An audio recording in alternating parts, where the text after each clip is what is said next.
రాష్ట్రంలో ప్రభుత్వ ప్రైవేట్ రంగాల్లో కలిపి 20 లక్షల ఉద్యోగాలు కల్పించడమే ప్రజాప్రభుత్వ లక్ష్యమని, అందుకోసం ఇప్పటివరకు ఇచ్చిన ప్రతి ఉద్యోగాన్ని పక్కాగా ట్రాక్ చేయాలని ఐటీ విద్యాశాఖ మంత్రి నారా లోకేష్ అధికారులను ఆదేశించారు. ఉండవల్లిలోని తన నివాసంలో 20 లక్షల ఉద్యోగాల కల్పనపై ఏర్పాటు చేసిన మంత్రుల ఉపసంఘం సమావేశానికి ఆయన అధ్యక్షతన వహించారు. ఇక రాష్ట్రానికి ఇప్పటివరకు వచ్చిన పరిశ్రమలు, వాటి ద్వారా కల్పించిన ఉద్యోగాలు, ప్రభుత్వంతో ఒప్పందాలు కుదుర్చుకున్న ప్రాజెక్టుల గ్రౌండింగ్ పురోగతిపై సమావేశంలో సుదీర్ఘంగా చర్చించారు. ఇక ఇప్పటివరకు రాష్ట్ర యువతకు వివిధ రంగాల్లో 6.25 లక్షల ఉద్యోగాలు కల్పించినట్లు అధికారులు తెలిపారు. 20 లక్షల ఉద్యోగాల లక్ష్యాన్ని చేరుకోవడానికి అనుసరిస్తున్న వ్యూహాలను పవర్ పాయింట్ ప్రెజెంటేషన్ ద్వారా వివరించారు.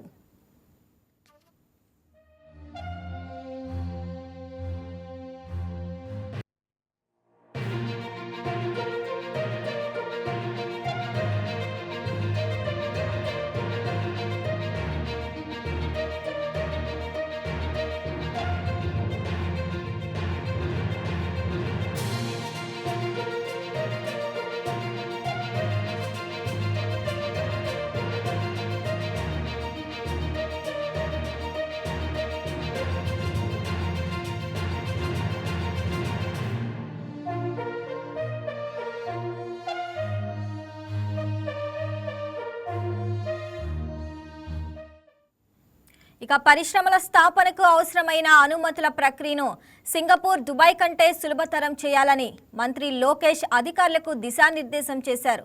ఎంఎస్ఎంఈ పార్కులు, టెక్స్టైల్స్ ఇండస్ట్రీకి పవర్ బ్యాంకింగ్ వంటి అంశాలపై కూడా సమావేశంలో చర్చించారు. ఈ ఉన్నత స్థాయి సమావేశంలో మంత్రులు టీజీ భరత్, కొల్లు రవీంద్ర, పి నారాయణ, గొట్టిపాటి రవికుమార్, కందుల దుర్గేష్, కొండపల్లి శ్రీనివాస్తో పాటు ప్రభుత్వ ప్రధాన కార్యదర్శి జి సాయి ప్రసాద్, పరిశ్రమలు, ఐటీ, నైపుణ్యాభివృద్ధి తదితర శాఖల ఉన్నతాధికారులు పాల్గొన్నారు.